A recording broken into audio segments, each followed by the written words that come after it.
Hi everyone, thanks for tuning in for the full moon in Scorpio chart, which is occurring on 8:58 p.m. Eastern time. Times will vary. It's at 9 degrees of Scorpio. There it is. I wouldn't say it's conjunct Jupiter because that's a 10-degree orb, but I would say Jupiter's involved. But there's some things that's going on. It's squaring the nodes. You know, that's kind of the interesting point of this chart, I would say. So that the nodes are going to really be getting activated at this time. Another big thing, we've got some, Chiron has gone into Aries by then, along with Juno. They're traveling together. And then we've got this Uranus. It's just about ready to cross over here. It's coming up in May. I talked about that a lot in the May. I did a quickie astrology analysis in the May tarot scopes for everybody. I did it right at the beginning of the reading, so if you don't like the tarot portion, you might want to check that out, or not. It's totally optional. Just a real quickie little thing I did. But anyways, yeah, so the full moon in Scorpio, of course, full moons always illuminate, bring to a head, bring to culmination. I just saw this huge bird fly by with its talons out. It was some kind of big hawk. Wow. I can't get up and see where it was flying through past my window to the front yard over here. So it's going to kill something. I hope it's not my mourning doves out in the front yard that always sing. I should post that video. I did a little video of it. I could probably access it here if I think of it. But anyways, that's Scorpio. I mean, I think that's Scorpio all the way. Well, it's actually the eagle. I doubt very much that it was an eagle. I mean, but stranger things have happened, but I've never seen an eagle in my neighborhood. But, that's the high vibration of the Scorpio energy. It's 3 vibrations. The lowest vibration is the stinging Scorpio, the angry, mean scorpion. The middle ground is the gray lizard. And the gray lizard is a hard thing to pin down. There's a lot of different... It's sort of in between, but I think it's somebody who's just sort of lost. Almost like walking around in dream time all the time, or just sort of wishy-washy. Not really... Scorpio, it was ruled by Pluto, and it's very powerful. So whether you're the stinger, the stinging Scorpio, or the eagle, you're embracing that power. You're utilizing that power. And I think the gray lizard just kind of doesn't. It's just kind of there. I was not planning on... Well, I'm never planning to know what I'm going to plan on talking about in these readings. But I was not planning on talking about that if it weren't for the bird that flew by the window. So I think that it's telling us, let's take that high road. Let's utilize this Scorpio full moon and be that eagle or that large taloned bird, swooping down onto whatever it was going after out there. Hopefully not my mourning doves, but yeah. So, but Scorpio is the deep, dark subconscious. It's the 8th house. It's the subconscious. It's not really the subconscious mind, but there's an element of that. The 12th house would probably be more the subconscious mind, but the 8th house of Pluto. It's this. Well, one of my early astrology teachers described Pluto, and Pluto was sort of coming into, being the new kid on the block, kind of like Chiron is now. Because we always thought that Scorpio was ruled by Mars. And it wasn't really, Pluto wasn't really, hadn't, our opinion or our read or our idea of Pluto hadn't really come into a strong formation yet. It was a solid thing. But anyways, what she used to tell me was that Pluto is the roto-rooter of the zodiac. It gets down, it rules that root chakra, that's that red, that dark red root kundalini. It gets down in there, and it, it's going to clear out any old stuff that's hiding the dark, It's kind of like, what do they say? They might probably still do it. What was that called, though? Colonic. You get a colonic and get all that, clear out all that stuff that's in there, that's hidden, that you might not even know is there. So there, that might be a little bit of the gray lizard energy. I haven't looked any of that up in a long time. I always, the eagle is the thing. You always want the Scorpio energy. You always want to aspire to the eagle or the phoenix. is also associated with rising from the ashes, because Pluto is death and destruction. So, you know, it could be a time to rise from the ashes in a big way. Although when I saw that thing was swooping down, it kind of was, like, say this is my window, I saw it fly by and I saw its arms out in front of it, you know. It was going to go get something down over here. So, it was coming in for the attack, coming in for the kill. Well, the kill, you know, that could be, again, we might be going to that little bit of that lower energy. But you know, seeing what you want and like zooming in. I'm going to grab my animal totem because it was even blue. It might have been that same, here, that same blue hawk that I saw that inspired this card. But let me just read it. Perched high above, you peer down on the world below. Zero in on your target, then act swiftly with a mighty force. Yeah, you have the ability to soar to great heights. This drawing was based on an actual, that I may have seen. I don't really remember where I saw it, but it was blue like this hawk, and that thing that flew by was blue. So it might have been the same damn hawk that inspired the thing. But I think it's an appropriate, even though it's technically eagle, I think it's an appropriate card, an appropriate vibration and energy, and it's really cool that it's synchronistic that happened. But let's get back into some astrology here. Yeah, so it's squaring up with the nodes. That's what caught me when I opened this chart. We've got 9 degrees and the nodes are at 10. So that's just about an exact conjunction here. We've got this big grand cross. So it's going to help us when the nodes are involved. It's always, especially the North Node, especially with Ceres here, it's trying to align us with our highest good, with our highest path, with our soul path, our evolution. And this could bring about things. This full moon could bring about situations, circumstances that would help us do that. You know, it's going to help us align with. I have my back brace on and it's kind of pinching. I'm going to take it off. I was going to do some outside work in the yard. But anyways, back to this. You know, the Scorpio stuff, it could be things that you were hidden that you didn't even know that were a hindrance or holding you back, or an obstacle, or, you know, something in the past, a stumbling block that was there that you didn't even know. It could come to light. It could come to fruition. Sometimes this kind of energy in squares too can be something that, you know, could be angry or hurtful. That's what I'm picking up about it. Like it could be pretty angry or hurtful. You know, like a situation that you thought you knew, and here you find out, is it open enemies? No, that's 7th house, but it has that, it's feeling like that vibe to me. Like somebody who you thought was a friend turns out to be not a friend, you know. Or somebody, you know, that maybe you confided in, because Scorpio is all about these secrets and stuff, you know, that you confided in, and here, you know, I don't know if they, you know, that's the thing about Scorpio, they put it in the vault, you know. That's why Scorpios make such good psychologists and such good readers, because we just put it in the, I include myself in that with the Scorpio rising and everything, you put it in the vault, you know.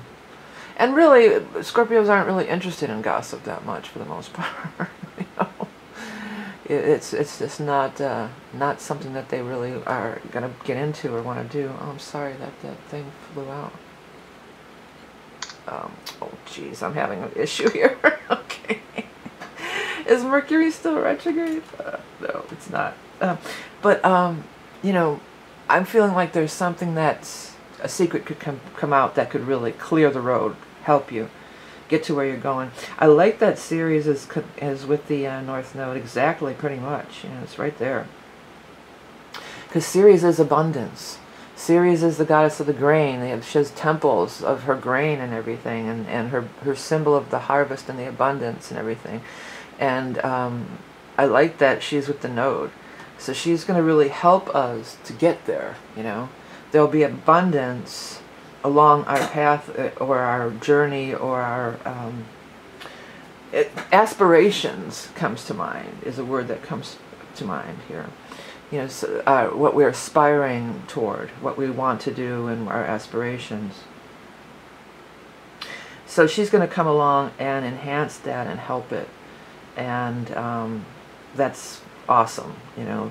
In the sign of Leo, too, it tells us, the whole time that the node is in Leo, it tells us that it's more about through fun and not through struggle and toil, you know, not through, which is a lot of what this Capricorn energy can be like.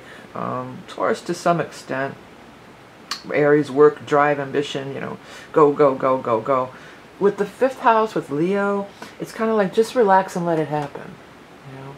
Just relax and let it happen. Just work on elevating, you know, getting in that 5th house vibration. Just work on elevating your joy, elevating your happiness, elevating your childlike sense of wonder and belief in miracles, and that things, you know, miracles can happen. These are the types of things that you want to focus on when we have this major 5th house activation from this chart, but also while the node is in traveling through Leo, which it's about, you know, a little more than halfway through. So it's not about the struggle that this, you know, that's also going on in this chart. We could probably talk about it. We talk about a lot, all this Capricorn, 1, 2, 3, 4, 5, 1, 2, 3, 4 Aries, this square. It's, you know, that it's that Pluto-Uranus. Although it's out of orb, it's still those two signs, those two clashing things coming into the two horned creatures, you know, clashing with each other. This is going to activate a different kind of energy, you know. Talk about the deep, dark part of ourselves, or, you know, this Scorpio vibration. How have we, by being too serious, by being locked in conflict mode, by creating, you know, how much of this have we created for ourselves? How much is it? I just saw it go behind the other house over there. That thing is really active out there. It's flying around. It's helping me with the reading, I think. Must be, huh? Some good mojo. But how much of this are we, by participating in this and not going to the 5th house energy of being happy, lighthearted, joyful, how much of this are we perpetuating ourselves? Are we bringing this forth and perpetuating ourselves to not allow this joy to express through, the universe to express through us joyfully, you know? So this is could weed some of that stuff out, could poke it out of there. It's the stuff that's hiding in the bushes. Hey, get out of there. In the prickly bushes, you know. It's what it feels. Maybe I'm just in that mode because I want to go outside and work in the garden. And I am going to be cutting back some prickly bushes out there, some raspberry and rose bush stuff. It's the prickly bush day for me today. Or bramble, is that called bramble, I think? Whatever. But, you know, if it's really thick, you might want to put a stick in there first. Is there anything, you know, so if any, look out, I'm coming through. I'm coming through. If any little critters or things that are going to bite me, or look out, get out of the way, because I'm going to be cutting my way through all this stuff, you know. And that's kind of what this vibration could be, too. And as you cut through it, I feel this way a lot, you know, when I'm doing it. I've had this happen when I'm doing yard work, not necessarily, but like it's a really thick, overgrown mess or something, and as I cut through it and try to rip it out, and, well, not rip it out, but just get it back, you know, cut back, and it's like, it can be therapeutic in that way. It can be like I'm cutting through all my problems and clearing my path and clearing my way, you know. If you don't tend to your garden, if you don't tend to your garden of your life, or your energy body, or whatever you want to call it, you know, you got to tend to that garden. And otherwise it could get all grown over with a bunch of weeds and prickly bushes and stuff like that. So we want to keep it a clear channel, a clear path, opening this path. I think this is a great time to open that path and root out any of those little, whatever could be hiding in the thicket, you know. Because the sun is saying, I'm going to shine, I'm going to, you know, I'm coming through. and shine a light on it. Alright, yeah, so we're still dealing with this Aries, and now Chiron has joined the group. Chiron is not, it's not fun energy, you know. Chiron is hard energy. Well, it can be hard. I have not had fun with Chiron. I've had, you know, Chiron has not been fun for me. I had a Chiron return recently, and it was hard. It was a hard time, you know. It was very emotional for me, you know, and it was very hurtful. I had to come to a lot of painful realizations with my Chiron return. That's what happened. I had to come to a lot of painful realizations that, you know, just things are how things are and how they're going to be, and that's just how it, you know, and it's painful. It's just painful, and it hurts you, but it can be hurtful, but it's therapeutic, it's cleansing, you know, it's healing of those wounds. You know, a lot of times I'll realize stuff, and I'll see flashes of past lives on myself, you know, and it's like, okay, well, I can see I did that in a past life, and I see, you know, that I had to be on the other end of that. Okay, I get it, but that doesn't make it any less painful. Or, I mean, it can for a couple of seconds. You can kind of go to this higher altruistic view and say, well, yeah, this is just my soul's journey, and this is, you know, I had to go through this because in another life I did this or that. But then, you know, when you come back down into your body and your life, it's just like, this hurts. This sucks, man. And with the Pisces, I think it was a lot of, for everybody, I think, while Chiron was in Pisces, it was a lot of past life stuff too. Because that's our 12th house. It's the finishing up of the cycle. And you know, and it's so deep and open with the Pisces energy. It does transcend, you know, our current, it vibrates out of our current timeline. It's there's vibrational whatever, you know, expands beyond there. And that's what I think. I came up with this this idea for my own self about something that's going on. I may make a video about it at some point, but you know, that stuff goes. But I felt like by trying to, like, healing it in this timeline or in this lifetime or whatever you want to call it, in this present moment, that it could echo out. That maybe it would echo out, because there was some other things that were repeating patterns, you know, and I felt like there was an opportunity, and I'm still actually working on this, like if I can heal it in this lifetime, and it'll echo out into other lifetimes, you know. So I don't know, that's kind of a little off the topic, but that's Chiron. That's how deep Chiron is, man. Chiron is like some deep stuff here, you know. But now that it's moved into Aries, it might have just been that it was Chiron and Pisces, which is super deep, but Chiron and Aries, I don't have a strong handle on it. And I still haven't watched anybody else's videos because I don't want to be influenced yet till I can kind of get a grip on it myself. But I think what it is, where this Pisces, one of the things I'm getting about it, like this Pisces is so deep and so esoteric in our past lives and spiritual. This is more like in the moment now. Okay, what can I do in the moment now? What action can I take? Aries is very action-oriented. What action can I take to actually do something about it? How can I take action to change my life right now in this present reality that I'm in right now in Aries? And we're definitely in the moment right here now. It's interesting that Juno came through with it. So that to me would also be something that you could do that would be proactive. Because Juno is a goddess of love and beauty, I believe, too. I always think of, she's the queen of the gods, but I always think of her kind of akin to Venus, you know, this love and beauty. She was the most beautiful woman in the world, I think, or something like that. But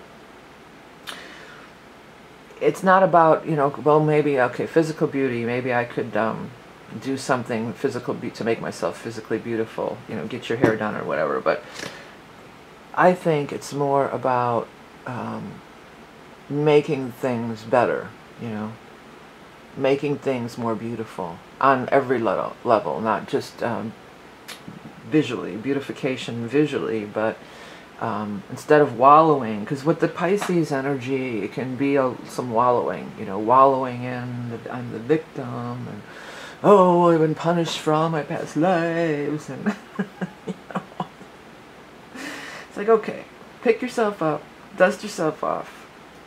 What are you going to do about it? What can you do about it? What positive, proactive thing can you do about it? And not to be dictated by society's moral standards or whatever, you know. Uranus is leaving Aries now. Just as Chiron is coming in, Uranus is leaving. But Uranus has sort of electrified the field of the Aries energy, you know. It's sort of electrified this vibration of Aries. And Aries' energy is charged up and ready to go and ready to do something now. There's a lot of dogma up here. There's a lot of holier than thou up here. There's a lot of, you can't do that. Who do you think you are? I'm the boss. And you're like, you're not the boss of me. No. So, take it back to this past life thing for 1 minute. So in a past life, you did something bad. So what can you do in this life to do better? Okay, so like say in a past life you were an abusive man and you abused people. And so maybe you had to experience abuse in this life, okay? That doesn't mean to keep doing it. You don't have to choose one abusive partner after another. You realize it and you stop doing it. And you take action to stop doing it. Or even better, you take action and volunteer at an abused women's shelter or something, you know, to heal it on a bigger level. Because with Chiron, it's always a bigger level. Whether it's your past lives or it's humanity at large, you know, it's always more than just what's going on in our little monkey brains here. You know, it's this bigger thing that needs to be healed. And it's your Chiron in your natal chart is a big thing. It's what you came to heal in this world. This is the kind of stuff I get into in those Soul's Journey readings. If anybody's interested, you can find those on our site. But and I haven't been doing any today, so it's not like I'm in that mode. I just kind of am going there spontaneously. But you know, there is this hierarchy up here. There is this patriarchy, hierarchy. We've got Mars, we've got Pluto, we've got Lilith, we've got Saturn, we've got Vesta, all up here in Capricorn. Now, Vesta, I think, is good. I think Vesta, here's Saturn. Here's Saturn, Father Time, the symbol of the patriarchy, pretty much, is Saturn, you know, male energy, Saturn. And he's got Lilith on one side, and he's got Vesta on the other. Now, Saturn, look at how he's sort of just, this reminds me of like a worm, how an inchworm would, he's sort of been through Lilith. He's kind of like, whoa. And here comes Vesta, who has a much softer approach. And more charm, uses her feminine wiles, you know, she's shy and gentle. She's a shy and gentle nature about her. At least compared to Lilith anyway. And Lilith's just marching right on forward. She's just like, okay, Saturn, I put you in your place. Now I'm going to go over here and tackle Pluto. She's coming up to deal with Pluto right now. She's got her mouth open, ready to bite if necessary, or whatever. And Pluto's like, oh no, here she comes.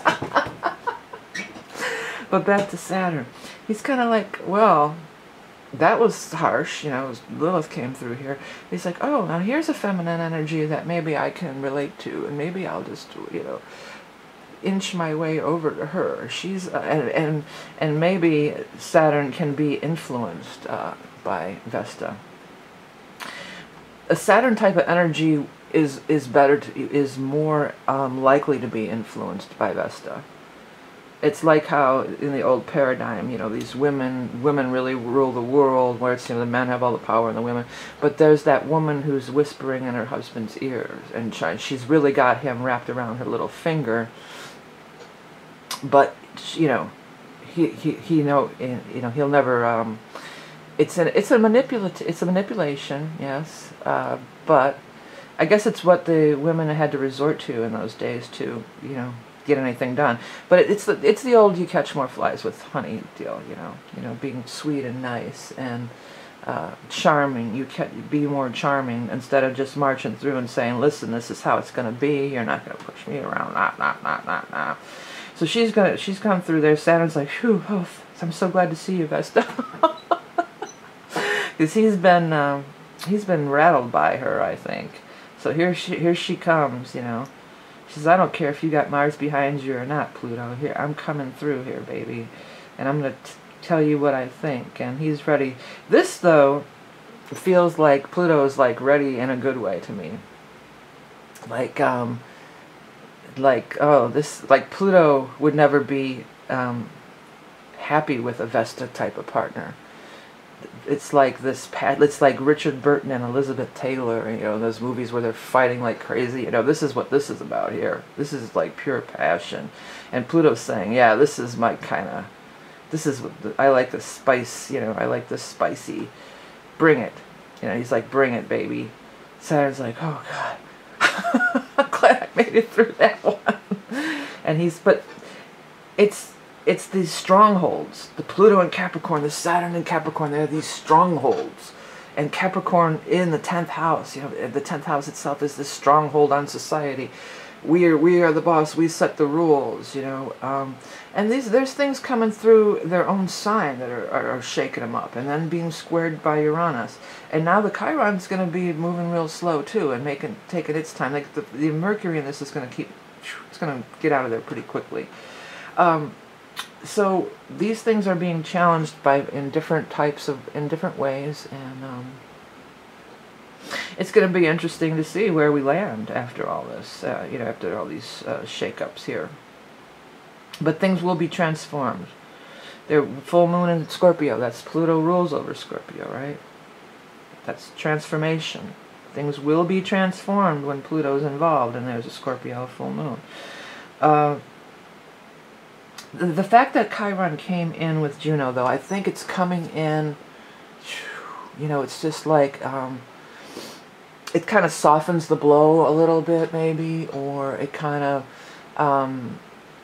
you know, I'm seeing like a door opening, and there's like lots of pretty flowers and stuff, you know, as Chiron steps through the door from Pisces to Aries, or steps out of the basement, even, like comes up the basement steps from the Pisces and walks out the door to the Aries, and the flowers are blooming because it's spring, you know, and that kind of thing. So I think Juno is part of that. You know, the Juno is bringing that beauty and joyous, cool stuff with it, and Mercury too, because it was back there.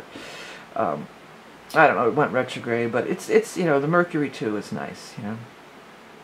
So we haven't really got into it yet. There's more to come with this, and it's going to be particularly interesting again when it gets up here and starts squaring these you know, Pluto and this stuff up here, and Saturn. So that's going to be something.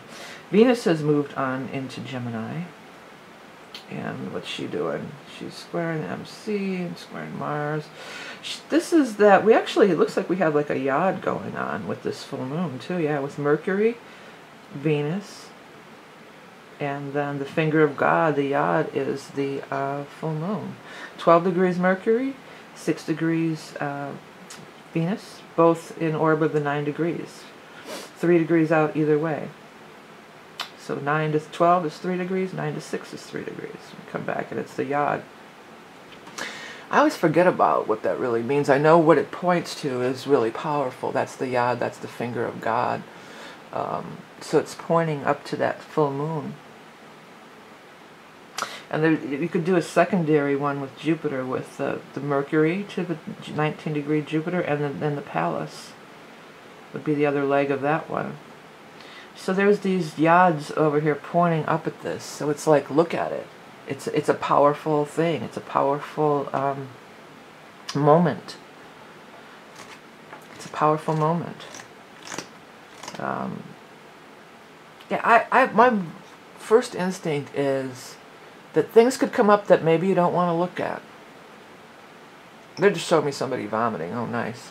But I could see that. Like maybe you're vomiting, and it's like, oh, that's what I ate that made me sick. You know, it's that kind of vibration. You know, you find out what made you sick, or what's the problem. The problem will reveal itself, and it might be painful. It might be gross, but it's going to free that open and allow you to pursue this, the north node, your true calling, your true path. In the 5th house energy of Leo, and find what really makes you happy, what really lights you up, what really makes you have fun, what you can derive enjoyment out of, instead of being in conflict mode. Where can you find joy? You know, creative things that you might be stuck on. You could find the key could be revealed. You know, the key could be open, and it might have been hiding in a dark place here. You may have totally overlooked it and never saw it coming. Okay, everyone. So yeah, I got a couple things. Please check out my website. But I wanted to show you something. I did some. I'm doing those T-shirts, which I've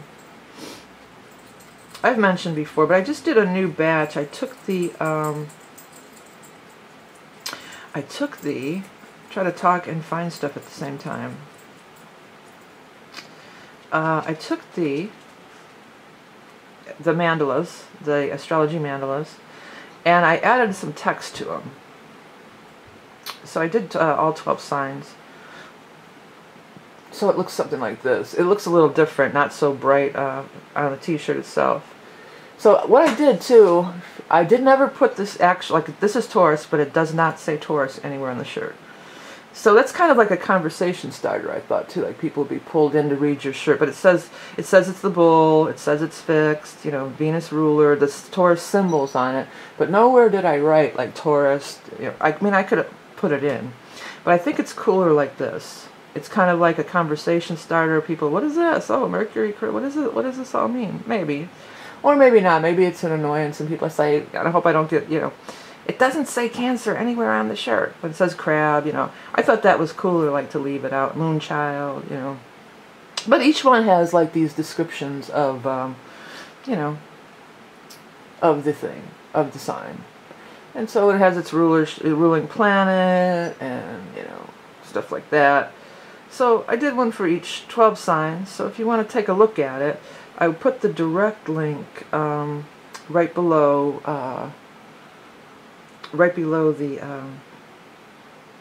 the video, or in the show more section if you're on a tablet or phone or something. But on my website you can totally find all this stuff too. If you go to my website you can find there's readings, and if you want to get an astrology mandala done for you. But the T-shirts and that are all under art. I have some, like the animal totems are in these link boxes, but if you just want to go, I have them under a different name. But here's the general ones, and then there's this one. That'll take you to the mandala ones, which is, they're all here on one page. They're not doing that anymore, apparently. They're not throttling or blocking, so you should be able to get them. I wanted to just blow one up so you can see it. It looks kind of different here. Yeah, see? They're kind of cool.